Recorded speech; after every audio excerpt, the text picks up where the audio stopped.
about this universal social pension. Yes. What is this all about, and what does it cover? It covers all senior citizen age 60 and above, rich or poor, with pension or none. Everybody, all senior citizens are covered with this universal social pension. Walang diskriminasyon, walang pili-pili, walang lista-lista.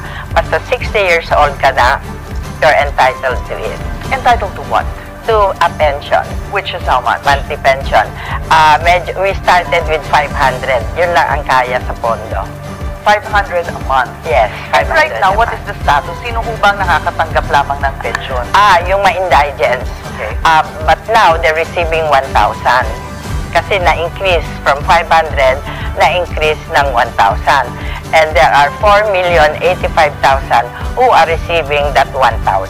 Sa ngayon? Yes, sa ngayon. So sabi ko, kasi yun talaga ang clamor ng mga senior citizen, bakit daw sila wala, bakit daw na-discriminate sila, lalo na yung mga mahihirap din. Ang daming nag-aano na bakit kami walang pension, ganun-ganon. So,